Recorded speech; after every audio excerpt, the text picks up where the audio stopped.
The idea that fat people are promoting obesity is nonsense. Promoting obesity is not a real thing and it never has been. There are no multi-million-dollar marketing campaigns telling thin people to get fat quick, or a $72.7 billion weight gain industry in the United States alone, or government-funded initiatives aimed at eliminating the existence of thin people, or messages to thin people that if they can never be fat, then their life isn't worth living. But all of those things do exist in reverse for fat people. The entire concept of promoting obesity is a myth that's used to silence fat people when we advocate for the basic human rights we're so often denied, like equal access to health insurance, life insurance, medical care, employment, education, travel, clothing, or just basic happiness and freedom from living in shame and abuse. The only things we are promoting are kindness, respect, and equality. Fat people have always deserved equal rights and ethical treatment. The only difference is that now we're saying that out loud.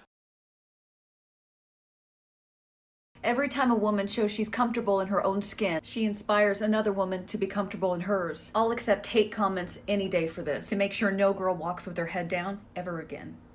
Come on, and tell me why'd you have to have such a damn good taste in music? Yeah, if all my favorite songs make me think of you, I'm gonna lose it. This is what my body looks like, completely relaxed and normal, and this is what I can make my body look like if I try hard enough. Yeah, baby, yeah, yeah, yeah, yeah. No, no, no, no, yeah. Girl, your body is legit. Mama made you thick. Stranger.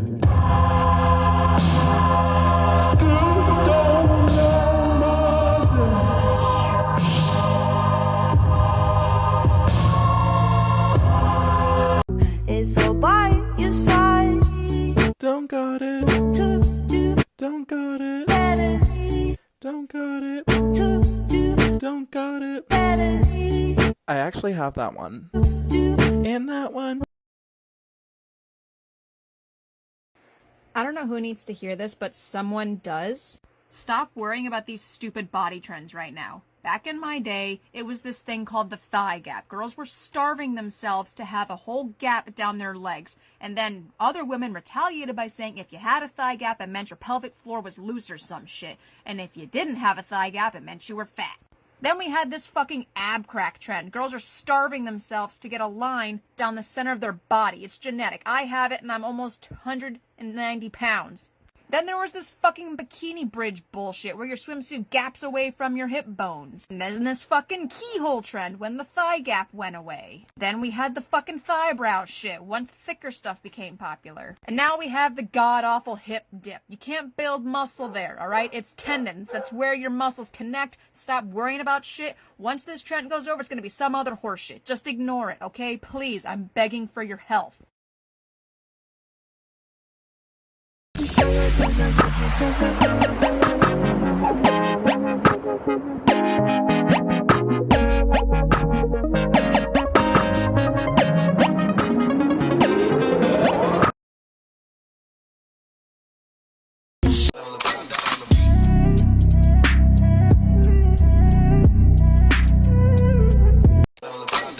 Look at me like I'm alien. Bitch, I'm fucking reptilian. Bitch, all y'all bitches was wrong. Talking about I fell off. You ain't even get on. Bitch, y'all bitches.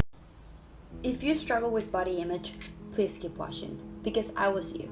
I was in a position where I hated my body. I thought it was not good enough. I thought I had to be skinnier and smaller to be pretty, to be accepted, to be happy.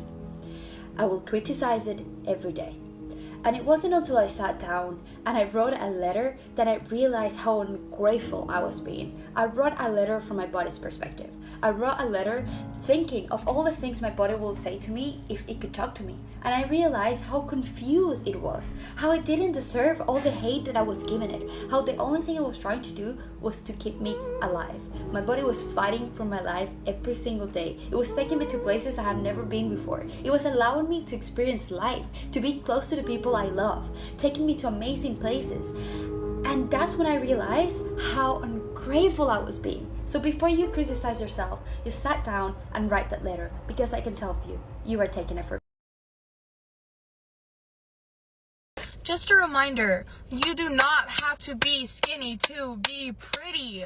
You do not have to be skinny to be pretty. Fuck these societal standards. Fuck everybody making you feel like your body is not good enough. Fuck the bras. Don't wear fucking bras. Let your titties hang, bitch.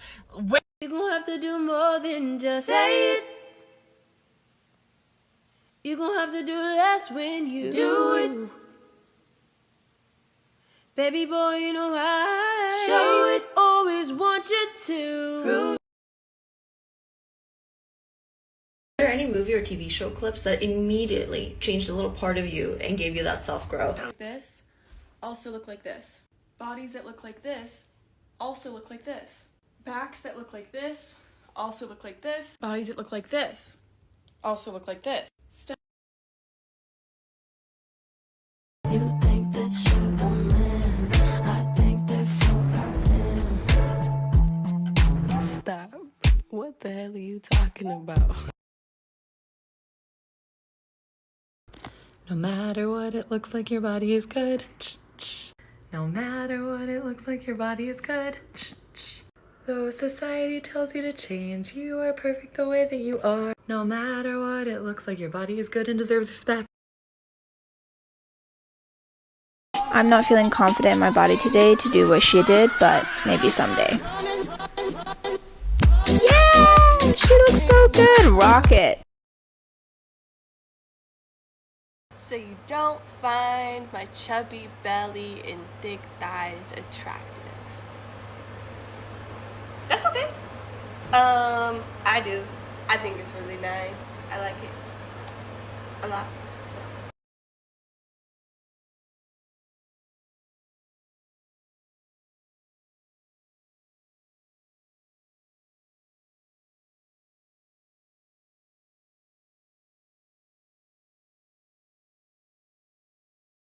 But at least you have a pretty skinny looking face.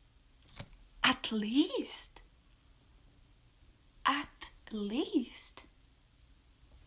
What about my body? This is fucking beautiful. I'm fucking beautiful. At least. How do you keep your pants up when you're performing? It's incredible. Belt.